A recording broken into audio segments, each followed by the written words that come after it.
Village environment, just অস্থির একটা পরিবেশ। Oh my god, just imagine the environment. হচ্ছে পুরী, যেটা বলা হয় আর কি গ্রাম অঞ্চলের ভাষায়, বাট নর্মালি হচ্ছে আংরা বলা হয় অনেক দেশে। সো দেখি এখানে কী কী চাষ করা হয়েছে। এটা হচ্ছে পুলতা, যেটাকে বলা হয় গ্রাম অঞ্চলের ভাষায় পুলতা বলে এটাকে।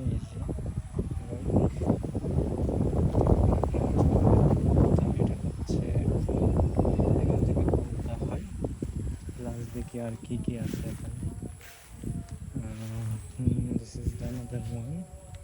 জাস্ট ইমাজিন, এই পুরাটাই হচ্ছে এই ধরনের ক্ষেত, পুরাটাই হচ্ছে পুলতা ক্ষেত।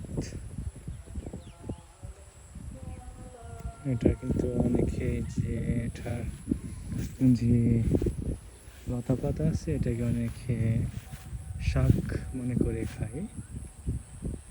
সো পাশে দিয়ে হচ্ছে আবার বেগুন চারা হয়েছে, থেকে বেগুন পাবে।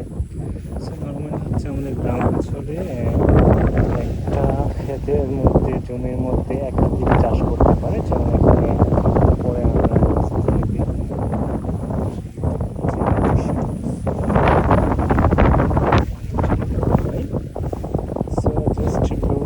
আপনি এইভাবে সরাসরি গাছ থেকে পেয়ে রান্না করে খেলেন, আসলে ফিলিংসটা কেমন হবে জাস্ট ইমাজিন কতটা স্বাদ হয়। হচ্ছে সরাসরি মিস করি, আমিও মিস করি, কারণ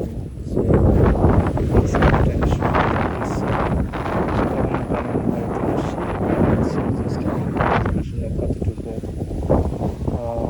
কত কিছু মিস করি, জাস্ট এটা ইমাজিন করি। আর সেজন্য হচ্ছে প্রায় সময় গ্রামের বাড়িতে ছুটে আসি এই মনোমুগ্ধকর দৃশ্যগুলো উপভোগ করার জন্য।